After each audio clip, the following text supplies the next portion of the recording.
Hello guys, this is Kostas from 2LOL and these are 5 reasons why you should play Last Epoch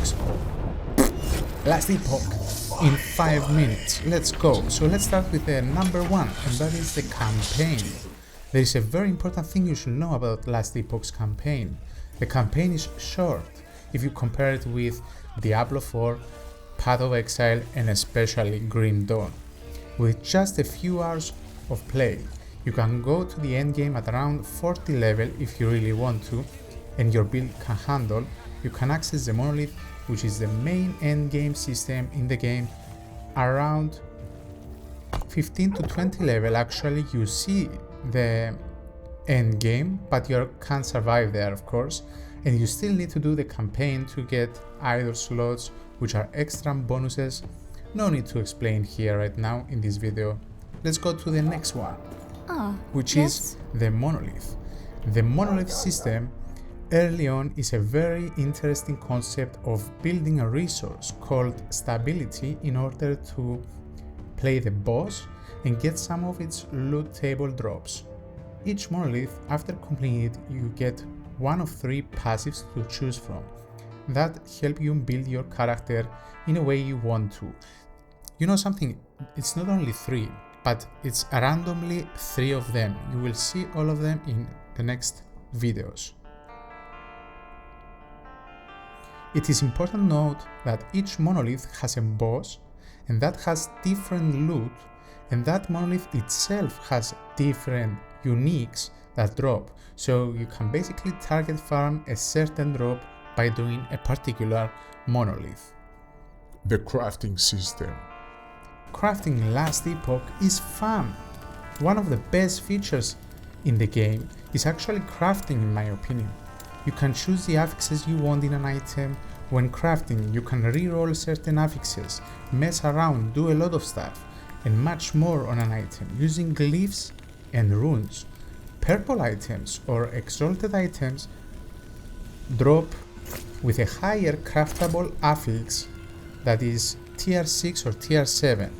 You can craft an affix better than a tier 5. These affixes cannot be crafted and you can get them only with drops.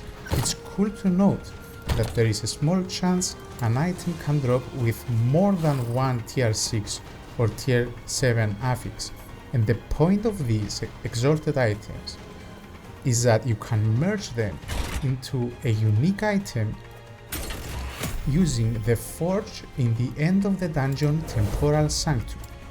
It's good to note here that each dungeon in Last Epoch has basically something in the end, so you do the dungeon and in the end you get a reward for it. Maybe you get some resources, a currency that you can spend to get some drops.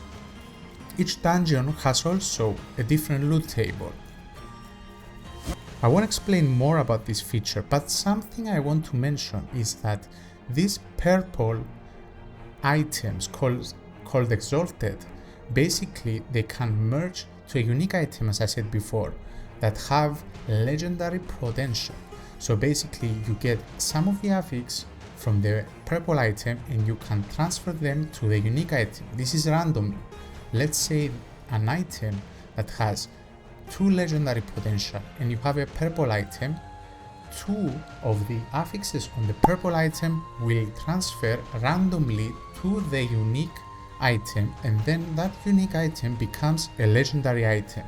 This is a very cool feature. I don't want to make people now confused, and I will explain more in the following videos.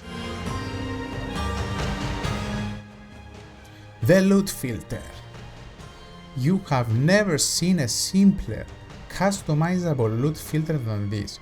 You can easily change item drop colors based on affixes, and the crafting system in this game and the item's logic in general complements the ease to use this loot filter. For example, if I want fire damage drops to look red, it's so easy. Look at this process. You select affixes, you type fire damage, and then you see all the fire damage stuff. I will make another video about the loot filter and how to set it up in the early game and how you can make it your own. Skills with skill trees. Each skill in this game has its particular skill tree that really changes the skill in a way you want. This makes it so if you have something on your mind or building your character in a certain way, there will be a path in the tree that helps you achieve what you want.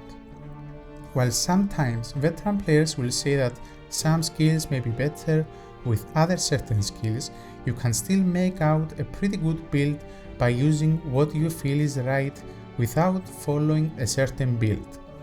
While always after a big change there is a build that may be OP or too good, you can still have fun and do all of the content in the game if you think hard enough. I just want to say here that the game is not easy, especially if you go to the empowered monoliths and ramp up the corruption or doing tier 4 dungeons, so I don't want to mislead you into thinking that the game is easy. It has its difficulty. It's just some people may find some builds every new patch that are broken. For example, the Rune Master Ward build could have tens of thousands of Ward Shield and it was OP. And for sure that will be addressed on February 21st when the game launches. I also have some bonus miscellaneous things I want to mention. The first one is you can respect your character pretty easily, you can totally change your build pretty easily, and this is the first game in this genre of literally me wanting and not being bored to create a new character and try something cool when I get a cool drop for it.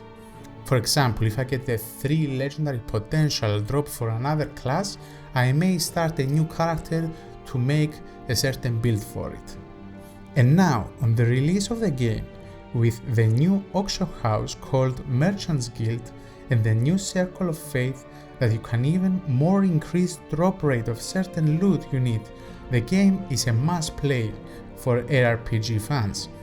This video is called Why You Should Play This Game, and I should end with a reason of why you should play this game, but because I want you to know also one negative about this game that will be fixed in the future, and that is that the game needs more content in the end game.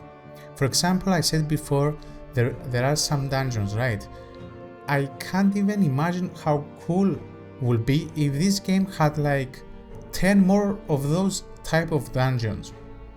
But you will have a 150-hour great experience until you start noticing that. So the game is totally worth the price for what you get. Okay, I hope I explained well what this game is about. My name is Kostas from 2Lore. Leave a like to help the channel.